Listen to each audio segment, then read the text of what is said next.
Hello बच्चों, short trick की series में आज डिस्कस करेंगे कोलिजन को। कोलिजन में यहाँ पर देखिए कोलिजन हम डिस्कस करने वाले हैं। कोलिजन क्या होता है, किस तरह से collision 1D and 2 dimensional collision. तो one dimensional, first of all one dimensional collision में हम 1D कोलिजन की बात करेंगे। 1D कोलिजन, ठीक है। 1D collision, 1D collision, 1D collision. Late से अब भाई अगर अगर मान लीजिए कोई ऑब्जेक्ट है इस तरह से जिसका मास m1 है, ये u1 वेलोसिटी से जा रहा है एंड m2 अगर कोई ऑब्जेक्ट है इसका ये u2 वेलोसिटी से जा रहा है, m2 ये u2 वेलोसिटी से जा रहा है and if u1 is greater than u2, तो ऑब्वियसली कोलिजन के बाद यहाँ पर कोलिजन के बाद क्या होगा कि जो इसका जो ये बॉल है m1 ऑब्जेक्ट जो है वो हमारा कुछ v1 वेलोसिटी गेन कर लेगा और जो m2 ऑब्जेक्ट है m2 ये कुछ v2 वेलोसिटी गेन कर लेगा। यस और नो? अच्छा, ऐसा क्यों होता है? क्योंकि इसमें 1D कोलिजन में इसमें एक्चुअली टाइप्स ऑफ कोलिजन भी होते हैं। जैसे कि अगर ये परफेक्टली इलास्टिक कोलिजन है, हाँ, let it is perfectly elastic collision. Perfectly elastic collision में क्या होता है बेसिकली? परफेक्टली इलास्टिक कोलिजन में क्या होता है? एनर्जी कंजर्व होती है ना। ये मोमेंटम एंड एनर्जी आर, इसमें क्या होता है? मोमेंटम एंड काइनेटिक एनर्जी, ठीक है। Momentum and kinetic energy is conserved, ये याद रखना है, ये ध्यान रखना है। मोमेंटम और काइनेटिक एनर्जी कंजर्व होती है, ठीक है, परफेक्टली इलास्टिक कोलिजन में। तो इसमें क्या होगा, अगर मोमेंटम और काइनेटिक एनर्जी कंजर्व्ड है तो पी आई यानी momentum must be equal to जो इनिशियल मोमेंटम है फाइनल मोमेंटम बराबर होगा। तो हम कह सकते हैं m1 u1 plus m2 u2 is equal to m1 v1 plus m2 v2, है ना भाई? ये कह सकते हैं ना। ओके, सो नाउ फर्दर इसमें हम तो इसमें अब एक चीज़ और आप लोग याद रखेंगे, what is coefficient of restitution. तो कोफिशिएंट ऑफ रेस्टिट्यूशन, हालांकि अगर परफेक्टली इलास्टिक कोलिजन है मोमेंटम सबके लिए कंजर्व होगा, लेकिन अगर परफेक्टली इलास्टिक है तो मोमेंटम और काइनेटिक एनर्जी दोनों कंजर्व होती है। तो कोफिशिएंट ऑफ रेस्टिट्यूशन क्या होता है, एक थोड़ा सा यहाँ पे देख लेते हैं। कोफिशिएंट ऑफ रेस्टिट्यूशन मतलब ये हर टाइप के कोलिजन के लिए बात करेंगे। कोफिशिएंट ऑफ रेस्टिट्यूशन यहाँ पर सिर्फ इलास्टिक नहीं, मतलब अगर मान लीजिए कोई और टाइप का कोलिजन है तो उसका कोफिशिएंट ऑफ रेस्टिट्यूशन कितना है वो आपको बताएगा कि ये जो कोलिजन है वो परफेक्टली इलास्टिक है या पार्शियली इलास्टिक है, या कम्प्लीटली इन इलास्टिक ऑब्जेक्ट है। जैसे कि अगर coefficient of restitution it is basically the ratio of velocity of separation, ध्यान दीजिए, velocity of separation to the velocity of approach, ठीक है। वेलोसिटी ऑफ सेपरेशन और वेलोसिटी ऑफ अप्रोच का इस तरह से रेशियो होता है। तो बेसिकली हम यहाँ पर अभी हमने जो ऊपर हमने कोलाइड कराया था, तो आफ्टर कोलिजन जो ऑब्जेक्ट है उसका वेलोसिटी v1 v2 हो जाती है ना। तो सेपरेशन वेलोसिटी क्या हो जाएगी? v2 माइनस v1 और approach velocity u1 minus u2। ये क्यों? क्योंकि u1 is greater than u2, तो अप्रोच वेलोसिटी हमारी क्या हो जाएगी? u1 is greater than u2 यहाँ पर है तो u1 माइनस u2 लिखेंगे और उसके बाद v2 will be greater than v1, है ना। v2 will be greater than v1, that's why v2 minus v1 upon u1 minus u2। ये आपको याद रखना है। इससे हमको क्या पता चलेगा? इससे हमको पता चलेगा कि जो कोफिशिएंट ऑफ रेस्टिट्यूशन है वो हमको बताएगा, वो डिसाइड करके बताएगा कि बेसिकली कोलिजन कैसा है। अब देखो टाइप्स ऑफ कोलिजन की बात करें, अगर हम टाइप्स ऑफ कोलिजन की बात करेंगे, टाइप्स ऑफ कोलिजन देखो यहाँ पे ध्यान देना है। टाइप्स ऑफ कोलिजन, ठीक है। बहुत सारे बच्चों को कोलिजन में डाउट हो रहता है और ये अच्छे से इसको अगर आप समझ लेंगे तो आपको कोलिजन में कोई प्रॉब्लम नहीं आने वाली। बहुत अच्छे से इस वीडियो को आपको ऑब्जर्व करना है और ध्यान से सुनना है। टाइप्स ऑफ कोलिजन में बेटा 3 टाइप के होते हैं। एक टाइप क्या होता है, परफेक्टली इलास्टिक कोलिजन, जैसे कि मैंने ऊपर डिस्कस किया, perfectly elastic collision, perfectly elastic collision, perfectly elastic collision. Okay, perfectly elastic collision में क्या होता है भाई, परफेक्टली इलास्टिक कोलिजन में जो मोमेंटम और काइनेटिक एनर्जी क्या होती है, कंजर्व होती है। अभी ऊपर भी मैंने बोला था वही चीज़, मोमेंटम यानी linear momentum and kinetic energy are conserved. ठीक है, ओके, ये बात समझ में आई। ओके, मोमेंटम और काइनेटिक एनर्जी कंजर्व होती है, और इसका कोएफिशिएंट ऑफ रेस्टिट्यूशन जो है ना वो 1 होता है, 1। ये भी आपको याद रखना है। ये 2 पॉइंट्स हैं, इसमें 2 पॉइंट्स आपको याद रखने हैं। ठीक है, परफेक्टली इलास्टिक कोलिजन में 2 पॉइंट आपको याद रखना है। ठीक है, अच्छा, दूसरा क्या होता है, परफेक्टली इन इलास्टिक कोलिजन में क्या होता है भाई, परफेक्टली इन इलास्टिक कोलिजन में, इन इलास्टिक कोलिजन देखिए, इन इलास्टिक कोलिजन में क्या होता है, परफेक्टली इन इलास्टिक कोलिजन, इसमें basically perfectly in elastic collision में बेसिकली यहाँ पर देखिए, अगर हम बात करें परफेक्टली इलास्टिक कोलिजन में, तो यहाँ पर देयर इज सम लॉस, है ना, परफेक्टली इलास्टिक है तो total loss of kinetic energy.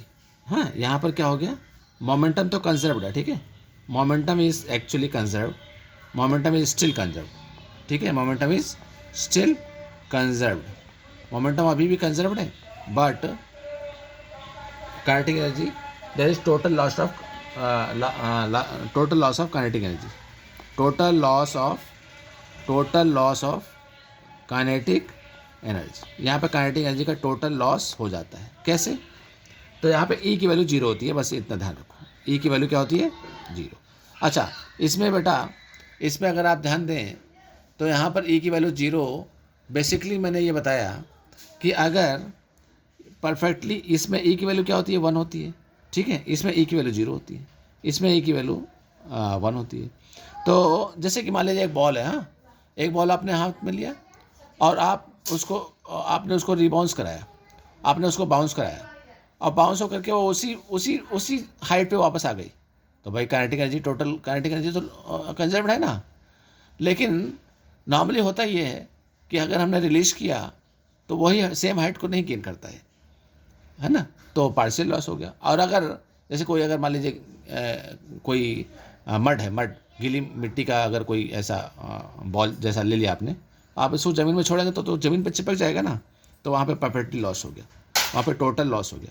सही बात है ना, टोटल लॉस हो गया।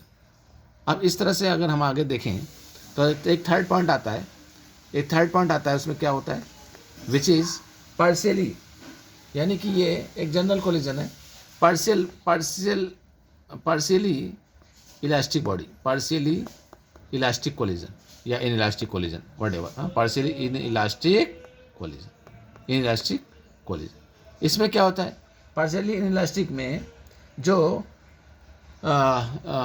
ई की वैल्यू है, ठीक है, जो ई की वैल्यू है वो क्या होती है, 0 से 1 के बीच में लाई करती है। बात समझ में आ रही है, 0 से 1 के बीच में लाई करती है, ये पार्शियली इन इलास्टिक कोलिजन। और kinetic energy there is some loss, तो काइनेटिक एनर्जी जो यहाँ पे लॉस होती है, some loss of kinetic energy, और जो लॉस काइनेटिक एनर्जी यहाँ पे निकालते हैं ना, सम लॉस, उसकी वैल्यू होती है half m1 m2 upon m1 plus m2, ठीक है, u1 माइनस u2 का स्क्वायर, राइट, और 1 माइनस ई का स्क्वायर इसके साथ जोड़ दीजिए, इंटू में 1 माइनस ई का स्क्वायर। ये बेटा, ये बहुत ध्यान से इंपॉर्टेंट बात है। देखो ये इसमें क्या होता है, लॉस कितना हो रहा है, कितना लॉस हो रहा है, ये लॉस हमको देखना है। तो अगर पार्शियली है ना, अगर वो पार्शियल बॉडी है तो उसमें कुछ लॉस होगा क्या, तो जो लॉस होता है वो लॉस इसके बराबर होता है। इसमें ई की वैल्यू 0 नहीं है, अच्छा 0 रखते हैं, चलो मान लो ई की वैल्यू 0 रखते हैं, तो क्या होगा, ई की वैल्यू 0 रखो तो हमारे पास ये जो टोटल लॉस इतना आ जाएगा, ये टोटल लॉस यहाँ पे आ जाएगा, है ना। अगर मान लीजिए यहाँ पे 1 रखते हैं, यहाँ पे 1 रखते हैं, तो ये वैल्यू पूरा देखो 0 हो गया, मतलब कोई लॉस हुआ ही नहीं, मतलब वो कैसा कोलिजन हो जाएगा, इलास्टिक कोलिजन हो जाएगा। बात समझ में आ रही है क्या? तो इस तरह से आपको इलास्टिक कोलिजन में भी आप कैसा कोलिजन है, मतलब इससे पता चल रहा है। इसमें देखो कितना इंपॉर्टेंट फार्मूला है, ये कितना इंपॉर्टेंट फार्मूला है। इस फार्मूले से आपको क्या पता चल रहा है भाई? इस फार्मूले से पता चल रहा है कि हम बता सकते हैं कि लॉस कितना है कि नहीं, लॉस कितना है, इसमें हम बता सकते हैं कितना लॉस है। वो लॉस किस तरह का है, यहाँ पर अगर पार्शियल है तो ये फार्मूला लगेगा 1 - e²। देखो ये परफेक्ट फार्मूला है। ई की वैल्यू 0 रखो, ई की वैल्यू 0 में कौन सा है, परफेक्ट इनइलास्टिक कोलिजन। तो यहाँ पे 0 रखोगे तो ये देखो ये इतना सारा लॉस हो गया, इतना सारा, यानी complete loss, total loss of kinetic energy मिल जाएगी, राइट। ई की वैल्यू 1 रखो तो परफेक्टली इलास्टिक हो गया ना, 1 रखो परफेक्टली इलास्टिक, तो 1 - 1 0 हो जाएगा, मतलब ये सारा टर्म 0 हो जाएगा। तो कई लॉस, कुछ लॉस होता ही नहीं है ना, कुछ लॉस यहाँ पे होता ही नहीं। देखो यहाँ पे कोई लॉस नहीं होता है, यहाँ पर आप देखिए तो कोई लॉस होता ही नहीं है। किसमें, फर्स्ट वाले में, देखिए फर्स्ट वाले में नो लॉस, यहाँ पर परफेक्ट इलास्टिक, यहाँ पर ये दोनों काइनेटिक एनर्जी और मोमेंटम दोनों कंजर्व्ड है, कोई लॉस नहीं है, ठीक है। ओके चलो अच्छी बात है। ये तीनों टाइप का आपने अच्छे से दिमाग में सेट कर लेना है। तीनों टाइप का कोलिजन में कितना किसका इसमें काइनेटिक एनर्जी क्या होता है, और अगर लॉस होता है तो किस हिसाब से लॉस होता है, उसका फार्मूला क्या है, करेक्ट, उसका फार्मूला भी आपको देखना पड़ेगा। ओके अच्छा, अब देखिए, मान लीजिए इसमें लेट्स से एक हमने मान लीजिए कोई ऑब्जेक्ट है ना, यहाँ पे एक जस्ट केस है एक। अच्छा इसका एक आपको फार्मूला क्या याद रखना है, मतलब कोई क्वेश्चन करना है तो कैसे करना है, मोमेंटम को कंजर्व करा दो, काइनेटिक एनर्जी को कंजर्व करा दो, मोमेंटम और काइनेटिक एनर्जी को कंजर्व करा दीजिए, और अगर इलास्टिक है तो ये और डायरेक्ट आपको उसका आंसर आ जाएगा, ठीक है। और लॉस है तो ये फार्मूला यूज़ कर देना, ये फार्मूला यूज़ कर देना। खैर अब एक क्वेश्चन देखिए, एक क्वेश्चन यहाँ पर, एक क्वेश्चन लेते हैं। यहाँ पर मान लीजिए ये मैंने एक ऑब्जेक्ट को मैंने फ्री फॉल कराया, एक ऑब्जेक्ट है ना, ये मास, इसका मास m है, इसका मास कितना है, फ्री फॉल यहाँ पे कराया मैंने। ये देखिए h हाइट से फ्री फॉल कर रहा है, h हाइट से क्या कर रहा है, फ्री फॉल। अच्छा अगर ये फ्रीली फॉल किया, यहाँ पे एक ग्राउंड है, ये ग्राउंड से इसने फ्रीली फॉल किया। अब इसे पूछता है कि भाई इसे बताइए कि टोटल टाइम कितना लगेगा और total distance travelled until it stops, है ना। आपको क्या बताना है, find the total time taken, okay, total time taken and the total distance traveled, and the total distance traveled ये बताना है until it stops, ओके। मतलब ये क्या होगा, देखो ये यहाँ से क्या करेगा, ये बाउंस करेगा, ये बॉल यहाँ से बाउंस करके यहाँ चला गया, देखो बाउंस करके फिर यहाँ पे कुछ हाइट गेन करेगा मान लो, है ना। फिर यहाँ पर फिर ये फॉल होगा, फिर इस तरह से फॉल होगा, फिर बाउंस करेगा, फिर यहाँ पे मान लीजिए आ गया, फिर इस तरह से फॉल होगा, फिर बाउंस करेगा, फिर यहाँ पे आ गया, फिर बाउंस करेगा, फिर यहाँ पे आ गया, कुछ इस तरह से। तो एक टोटल डिस्टेंस कितना ट्रैवल करेगा, यानी टोटल हाइट कितना गेन कर रहा है, और टोटल टाइम कितना लग रहा है अंटिल इट स्टॉप्स होने से पहले वो उसको टाइम कितना लगा और उसमें डिस्टेंस कितना ट्रैवल किया। तो ये बात अगर हम डिस्कस करें तो हम कैसे करेंगे, देखो इसको हम लोग इस पर बात करेंगे। तो हमें क्या करना होगा, इसमें डिस्टेंस निकालते हैं। चलो पहले डिस्टेंस निकाल लेते हैं, अपन डिस्टेंस निकालते हैं, ठीक है। डिस्टेंस निकालने में क्या है, डिस्टेंस निकालने के लिए देखो, अगर टोटल डिस्टेंस एस टोटल निकाल रहा हूँ, एस टोटल, ठीक है। टोटल डिस्टेंस निकालो तो क्या लिखेंगे भाई, एच पहले कितना हाइट आया, एच आया, है ना। उसके बाद जो हाइट आती है वो 2e² आती है। कैसे आती है, देखो बेटा 2e² कैसे आप देखो, यहाँ पर h मतलब अगर ये फॉल कर रहा है, पहले ऊपर से फॉल करेगा ना, पहले क्या करेगा, ऊपर से ऐसे फॉल करेगा, देखिए इस तरह से ये फॉल करेगा। देखो यहाँ पर यहाँ पर देखो, पहले इसको हम बता देता हूँ भाई, ये यहाँ से यहाँ तक की हाइट कितनी है, h है, यस और नो, h है ना। अच्छा अगर ये h है तो ये कितना होगा, ये h डैश कितना होगा बेसिकली, तो h डैश बेसिकली कितना होगा, तो यहाँ से बॉल इधर आती है और फिर ये आकर के फिर ये ऊपर से ऊपर जाएगी, इस तरह से जाएगी, तो कितनी जाएगी बेसिकली, तो ये v²/2g, मतलब यहाँ पे मान लीजिए जिस ये कुछ वेलोसिटी से v वेलोसिटी से ऊपर जा रही है, लेट्स से ये v वेलोसिटी से ऊपर जा रही है, ये u से आई थी नीचे, यहाँ पे u = 0 है, इनिशियल वेलोसिटी क्या है 0, हाँ u एक्चुअली u = 0 है, u से आ नहीं रही है, u = 0 है, u = 0, ठीक है, u 0 है, एक मिनट, u यहाँ पर हमारा जो u है वो 0 है, ओके, चलो u 0 है, तो u वेलोसिटी से ये आ रही है, ये बॉल कितने से आ रही है u वेलोसिटी, ये सॉरी u = 0 से, अच्छा जब ये रिबाउंस करेगी, जब ये बाउंस करेगी, तो मैंने बोला कि भाई मान लीजिए v वेलोसिटी से ये ऊपर को बाउंस कर रही है, तो कितना हो जाएगा, कितना हाइट गेन करेगी, तो h डैश की वैल्यू कितना हो जाएगी बेटा, h डैश हो जाएगी v²/2g, v²/2g हो जाएगी, है कि नहीं, अच्छा v²/2g हो जाएगी, तो v कितना है, v कितने के बराबर होगा, e u के बराबर होगा ना, v कितने के बराबर होगा, e u के बराबर होगा, e u का whole square divide by 2g, divide by 2g, divide by 2g, तो e²/2g, माने यहाँ पर अगर हम ये देखेंगे तो e² की वैल्यू किसके बराबर हो जाएगी, u²/2g, that is e²h, yes और नो, e²h, तो यहाँ पर एक बार फिर से देखो, इनिशियल वेलोसिटी 0 है, ये जिस वेलोसिटी से टच करता है ये उसी वेलोसिटी से ये ऐसा रिबाउंड करेगा, है ना, जिस ये कुछ ही वेलोसिटी से, मतलब यहाँ पर u से आया तो ये कितना हो गया, मान लीजिए ये √2gh हो गया, क्यों भाई, ये √2gh हो गया ना, यहाँ पर जो वेलोसिटी आई वो √2gh है, √2gh, ओके, अब √2gh, तो e यहाँ पर e² √eu, u कितना है √2gh, यानी यहाँ पर आप e times of this much, तो हम क्या लिखेंगे, e × √2gh, तो ये क्या हो जाएगा आपका, वेट, इसको हम ऐसे कर देते हैं थोड़ा सा समझने के लिए आप लोगों को, इसको यहाँ पर एक बार फिर से हाँ देखना चाहिए, अभी आता, ठीक है, देखिए एक बार फिर से देखो, यहाँ पर ये √2gh है, राइट, तो इसको हम क्या लिखेंगे, अभी जो वेलोसिटी है ना वो e टाइम्स ऑफ ये वेलोसिटी क्या हो गई, देखिए e टाइम्स ऑफ,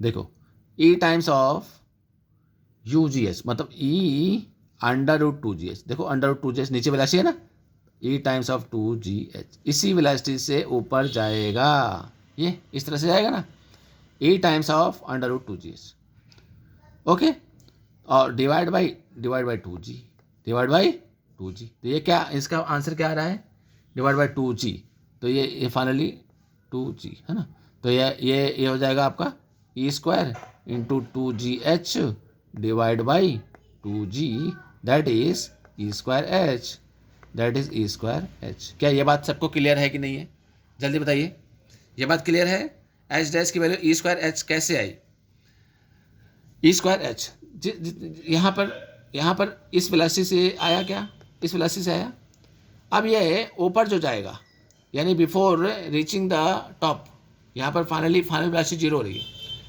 तो e टाइम्स ऑफ √2gh से ऊपर जाएगा, ये बेसिकली ये इस वेलोसिटी से ऊपर नहीं जा रहा है, क्योंकि ये पार्शियल इलास्टिक है, ये इस वेलोसिटी से ऊपर नहीं जा रहा है, आप इसको कह सकते हो v डैश का स्क्वायर, क्या बोलोगे, v डैश का स्क्वायर, तो v डैश की वैल्यू बेटे बेसिकली ev के बराबर है, v डैश की वैल्यू किसके बराबर है, e times of v, okay, तो ये v डैश कितना है, ev, v कितना है √2gh। बोलो क्लियर, ये बात समझ में आई ना।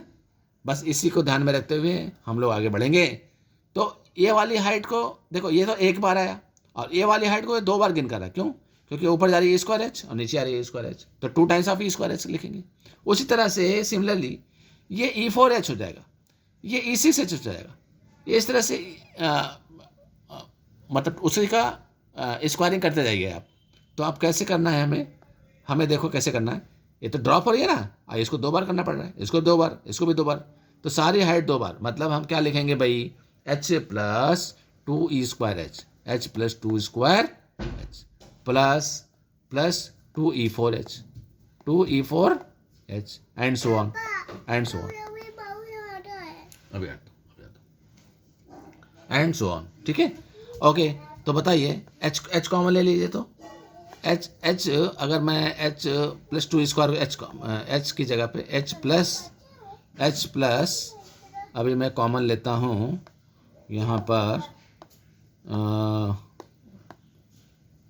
देखिए आप लोग इधर ध्यान दीजिए, यहाँ पर मैंने क्या कॉमन लिया, मैंने H कॉमन ले लिया। H प्लस यहाँ पे 2 स्क्वायर H कॉमन ले लो, 2E स्क्वायर H भी कॉमन ले लिया। तो यहाँ पे क्या बचा भाई, 1 plus E square plus E4 and so on. कुछ इस तरह से बचेगा ना, कुछ इस तरह से एक सीरीज मिलेगी हमको, एक सीरीज मिलेगी। तो यहाँ पर फाइनली क्या आ जाएगा, H, देखो H plus 2E square H plus 2 square H और 1 प्लस ये कौन सी सीरीज है, ज्योमेट्रिक प्रोग्रेशन है। ज्योमेट्रिक यानी कि ज्योमेट्रिक प्रोग्रेशन का वैल्यू क्या होती है, A/1 माइनस आर। तो A क्या है, फर्स्ट टर्म 1 माइनस आर क्या है, आर ई स्क्वायर बाई 1 यानी ई स्क्वायर। तो ई स्क्वायर वैल्यू हो गई है ना। आर क्या होता है, कॉमन रेशियो होता है, आर कॉमन रेशियो होता है ना। तो बताइए एस टोटल क्या आ जाएगा बेटा, एस टोटल तुम्हारा इसको सॉल्व कर लेना चाहिए। अब इसको सॉल्व कर लेंगे तो इसकी वैल्यू जो भी आएगी वो आपका फाइनली आंसर इसका हो जाएगा। यहाँ पर 2E स्क्वायर H और ये H फर्दर H कॉमन ले सकते थे।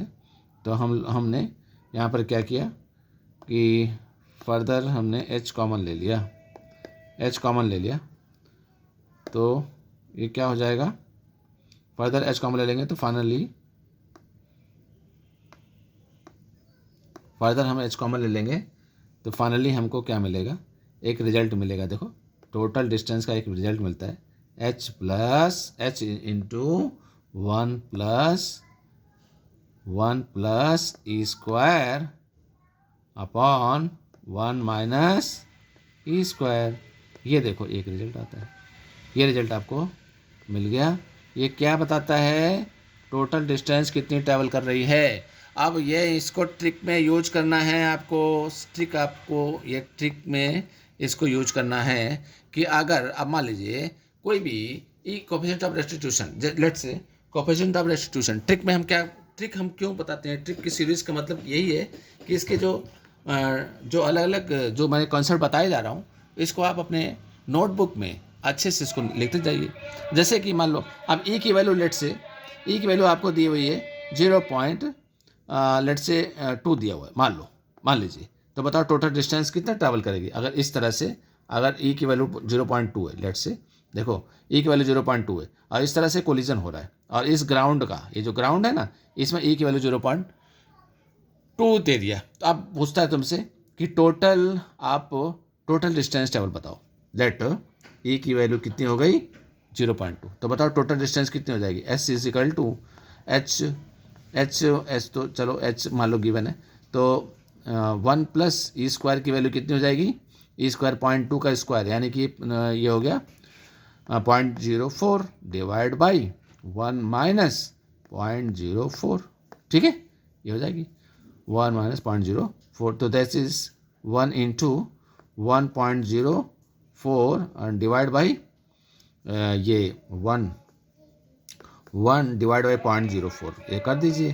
तो ये हो गया आपका 0.96, देखिए 0.96। तो इसकी ये वैल्यू हमको ये मिल रही है। ठीक है, ये अब फाइनली आंसर क्या आ रहा है, 104 डिवाइड बाई 96H, ये आपका आंसर आ जा रहा है। इसको आप सॉल्व कर सकते हैं, इसको जो भी है इस तरह से आंसर। मतलब अगर तुमको ई की वैल्यू गिवन है तो क्या हम डायरेक्ट इसको फॉर्मूला को यूज नहीं कर सकते क्या? वी कैन यूज ना। Total distance travelled 1 + c E square upon 1 - e square multiply by height. अब इसमें हम डिस्टेंस की बात करेंगे। अब इसमें डिस्टेंस कितनी होनी चाहिए? देखिए डिस्टेंस डिस्टेंस निकल गया। अब टाइम की बात करेंगे ना। इसका पार्ट 2 जो है टाइम टोटल टाइम टेकन कितना है? देखिए टोटल टाइम टेकन। नाउ हम बात करेंगे टोटल टाइम टेकन, ठीक है। टोटल टाइम टेकन कितना टाइम लग रहा है, देखिए उसकी बात करेंगे। अब ये इसको रेस्ट पे आने में इसको टोटल टाइम कितना लगा, उसकी बात हमें यहाँ पे करनी है। Total time taken. अब ये भी देखा, इसको भी एक आपको लास्ट में एक ट्रिक दूंगा। तो पहले मैं आपको समझा देता हूँ कि टोटल टाइम कैसे लगता है। अगेन अब देखिए, जैसे मैंने अभी आपको बताया कि यहाँ पर ये टाइम तो एक बार टाइम लग रहा है, लेकिन ये तो आने जाने का दोनों का टाइम है ना। इसमें भी तो आने जाने का टाइम है, इसमें भी आने जाने का है, ठीक है। तो जब तक स्टॉप नहीं होती तब तक ऊपर भी जाना है और उसको उतना ही डिस्टेंस नीचे भी आना है ना। तो हम टोटल टाइम में क्या लिखेंगे भाई? टोटल टाइम में हम ले सकते हैं T = √2h/g। बोलो फ्री फॉल में जब नीचे टाइम आता है, नीचे जब h हाइट से नीचे कोई बॉल आती है तो कितना टाइम लेती है? √2h/g। क्या ये भी किसी को डाउट है कि √2h/g कैसे आया? है ना, ये तो इक्वेशन ऑफ मोशन से आप निकालते हो, h = ut + ½ at स्क्वायर से। तो h = ut + ½ gt स्क्वायर से, तो उससे ये वैल्यू आ जाती है ना 2h/g। अच्छा, अब वो दूसरा टाइम क्या होगा?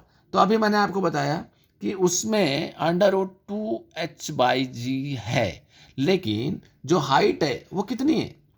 हाइट अभी आपने देखा कि हाइट कितनी हो जाती है? E²h हो जाती है। ऊपर देखा आपने ना, हाइट कितनी हो जाती है? E²h। तो टाइम को तो 2 से मल्टीप्लाई करेंगे, ये तो मैंने आपको ऑलरेडी बताया कि टाइम को 2 से मल्टीप्लाई करना है ना। और हाइट को 2h की जगह पे क्या लिखेंगे? E²h लिखेंगे। ध्यान देना है, क्या लिखेंगे? E²h बाय g लिखेंगे। क्लियर है? ये बात समझ में आई क्या? अच्छा, दूसरा देखो, 2 times of under root 2 into again 2h/g होता है ना, तो 2e4h/g एंड सो ऑन। कुछ इस तरह से देखिए, इतना टाइम लग रहा है क्या उसको स्टॉप होने से पहले? इस तरह टाइम लग रहा है। ओके, अब इसको जब आप सॉल्व करेंगे, इसको फर्दर आप उसी तरीके से आप यहाँ पर √2h/g कॉमन ले लीजिए, 2h/g कॉमन ले लीजिए, और इसमें क्या कॉमन लेना है? तो ये e को बाहर ले लीजिए। तो फाइनली हम कह सकते हैं 2e √2h/g, अगेन √2h/g, और जो बचेगा उसको आप ब्रैकेट में लिख दीजिए। तो बचेगा 1 + e स्क्वायर 1 + e, इसमें 1 बच रहा है, 1 + e square and so on. इस तरह से बचेगा ना, 1 + e 2e √2h/g, तो 1 + e + e स्क्वायर, कुछ इस तरह से हमको सीरीज मिलेगी। तो यहाँ पर फाइनली हमको टाइम क्या मिलेगा? देखिए टाइम हमको मिल रहा है 1 + √2h/g, ठीक है, √2h/g। पापा खाना है, पापा 1 + e अपॉन 1 - e। ओके, ये आपका टाइम मिल गया। देखिए ये टाइम मिल गया, बोलो ये टाइम आ गया ना। इसी टाइम को हमें यूज करना है, देखिए √2h/g कॉमन ले लिया, यहाँ पर 2 बाहर ले लिया, e √2h/g, ठीक है, e बाहर आ गया। अब इसमें अगर ये कॉमन आ गया तो 2 इंटू e, मतलब यहाँ पर ये e स्क्वायर आ जाएगा बाहर, e स्क्वायर बाहर आ जाएगा तो e बचेगा, है ना। e स्क्वायर बाहर आ रहा है और उसका e कॉमन है तो e बच रहा है ना, e बच रहा है 2h/g। भी कम बाहर आ गया तो ई बच रहा है, तो ई प्लस ए, इस तरह से ये हमको एक इक्वेशन मिलेगी। इसको जब आप under root 2h/g further common ले लेंगे तो यहाँ पर क्या होगा, यहाँ पर आप जी पी लगा दोगे तो 1 + c 1 - c। भाई ये भी ट्रिक अनदर ट्रिक जो हमने आपको लिखी, ये भी एक और ट्रिक जो आपको मिल के आ रही है कि भाई इसमें टोटल टाइम कितना लग रहा है, उसको रेस्ट में आने से पहले टाइम कितना लगेगा, इतना टाइम लगेगा, ये भी आपको याद रखना है। ठीक है, ये भी आपको याद रखना है। तो इस तरह से अब ये कोलिजन में और भी बहुत सारी चीज़ें हैं जो हम डिस्कस करेंगे कोलिजन में। आप देखिए फर्दर अब एक 1D कोलिजन का एक क्वेश्चन ले लेता हूँ। देखिए ये भी एक तरह से 1D कोलिजन ही है ना। ये भी तो देखो, कोई ड्रॉप कर रहा है तो ग्राउंड तो रेस्ट पे है, ग्राउंड रेस्ट पे है और कोई ऑब्जेक्ट ड्रॉप कर रहा है। अच्छा, इसमें बहुत सारे केसेस हैं बट उसको रटने की ज़रूरत नहीं है आपको, सिर्फ आपको ध्यान रखना है कोलिजन में। मैं एक बार फिर से बता दूं, कोलिजन में आपको फिर से क्या ध्यान रखना है, ओनली ध्यान आपको यही रखना है बेटा कि एक बार मैं इसको वापस बोल देता हूँ। देखिए कि अगर भाई इलास्टिक, देखो टाइप्स ऑफ कोलिजन, पहली बात तो कोएफिशिएंट ऑफ रेस्टिट्यूशन क्या है, ये है coefficient of restitution. Okay, types of collision में बात 3 टाइप के कोलिजन को आप पकड़ के रखिए। 3 टाइप कोलिजन कौन कौन सा, परफेक्टली इलास्टिक कोलिजन, दूसरा परफेक्टली इनइलास्टिक कोलिजन और तीसरा पार्शियली इनइलास्टिक कोलिजन। ये तीनों का मैंने इसका कोएफिशिएंट ऑफ रेस्टिट्यूशन 1 है, इसका E = 0 है और ये 0 से 1 के बीच में लाई करता है। अब जो लाई करता है कुछ पार्शियल लॉस होता है। लॉस कितना होता है, ½ m1 m2 upon m1 + m2 u1 - u2 का स्क्वायर 1 - c²। ये फार्मूला याद रखना पड़ेगा, ये फार्मूला याद रखना पड़ेगा, ये मस्ट रिमेंबर फार्मूला है। इसके और भी बहुत सारे जो केसेस हैं और भी बहुत टाइप के क्वेश्चंस हैं जो कोलिजन में हम डिस्कस करेंगे। ठीक है, बहुत टाइप के क्वेश्चन है जो कोलिजन में हम डिस्कस करेंगे, लेकिन ये जो मैंने बताया ये एकदम बेसिक है, एकदम बेसिक है, इसको आपको समझना पड़ेगा। ठीक है, जैसे कि मैंने एक एग्जांपल लिया, 1D कोलिजन का एक एग्जांपल लिया। मैंने क्या किया, मैंने कहा कि एक बॉल को ड्रॉप करो और जब तक स्टॉप नहीं हो जाती, यहाँ पे रेस्ट पे आ गई, देखो ये बॉल यहाँ पे रेस्ट पे आ गई, तो जब तक स्टॉप नहीं हो जाती तब तक ये टोटल इसने कितनी डिस्टेंस ट्रैवल करी, इस तरह से वर्टिकली कितना डिस्टेंस ट्रैवल करी वो बताना है और टोटल टाइम बताना है। तो मैंने डिस्टेंस पहले बताई, टाइम बाद में बताया। डिस्टेंस के लिए मैंने क्या कहा, h + 2 टाइम्स, क्यों, क्योंकि यहाँ पे गया भी आया भी। ये कैसे निकाला ये भी देख लो, यहाँ से भाई ये जिस वेलोसिटी से आया उसी वेलोसिटी से नहीं जाएगा ऊपर। क्यों,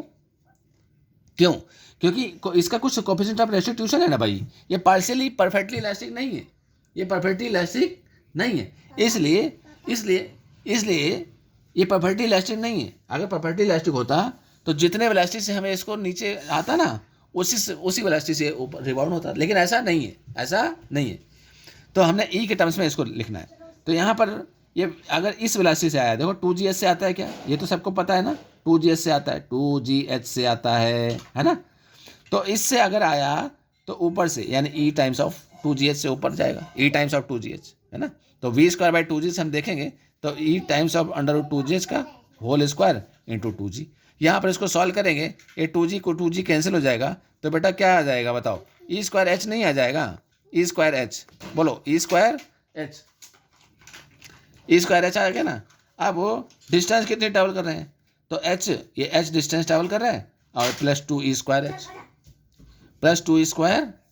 कैसे h E²h, एक ये E²h 2 बार आया ना, उसी तरह से E4h 2 बार आएगा।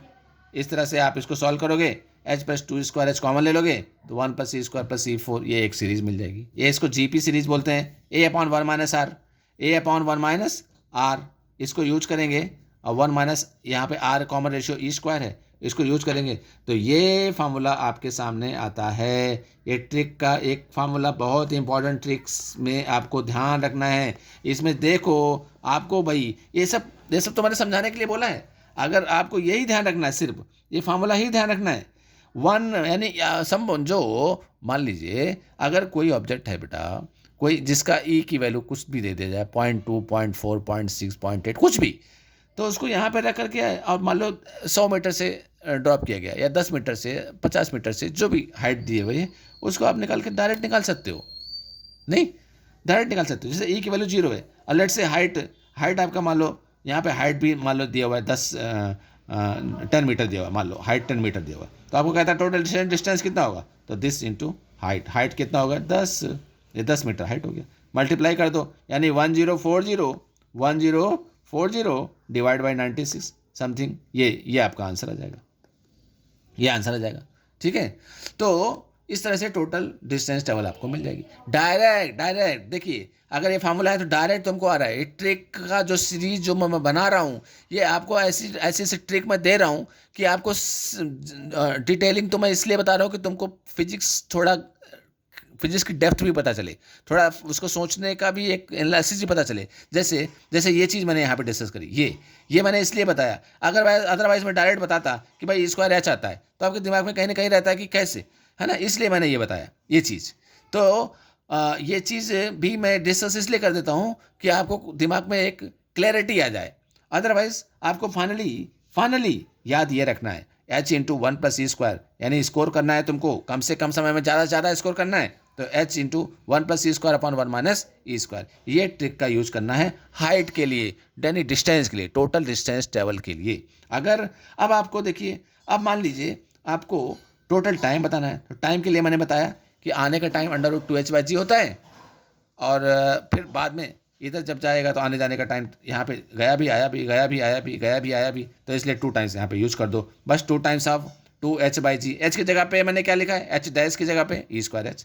यहाँ पे देखो, ये यहाँ पे h डैश आ जाएगा ना, तो इसकी जगह पे e²h देना पड़ेगा। ठीक है, इसकी जगह पे 2h/g, h डबल डैश की जगह पे e4h ऐसे देना पड़ेगा। इसको कॉमन ले लेंगे, यहाँ से इसको कॉमन ले लोगे e के लिए, तो यहाँ पर फर्दर एक gp मिलेगी, और ये gp सॉल्व करेंगे तो इसमें बेटा 1√2h/g 1+e अपॉन 1 - e। ये वेरी इंपॉर्टेंट ट्रिक्स हैं, ये प्लीज़ आप लोग इसको अच्छे से लिख लीजिए और इसको प्रैक्टिस कीजिए। ये फिर से मैं इसके एप्लीकेशन के बारे में, कोलिजन अभी ख़त्म नहीं हुआ है, कोलिजन की और सीरीज़ में लेके आऊँगा, और इसमें शॉर्ट ट्रिक्स, इसमें बहुत सारी और सारी शॉर्ट ट्रिक्स हैं कोलिजन, और मतलब बहुत इम्पॉर्टेंट ये कॉन्सेप्ट होता है centre of mass and collision. इस पर पूरा मैकेनिक्स, यानी कि एक तरह से ये बैकबोन है मैकेनिक्स की, इसलिए हम लोग इस पर एक बहुत लंबा वीडियो नहीं हो जाए, इसलिए मैं यहाँ पर इसको स्टॉप कर रहा हूँ, नहीं तो इसमें बहुत कुछ बताना अभी बाकी है। ठीक है, तो नेक्स्ट वीडियो में इसके बाद में डिस्कस करूँगा। Okay, thank you. ओके बच्चों, थैंक यू।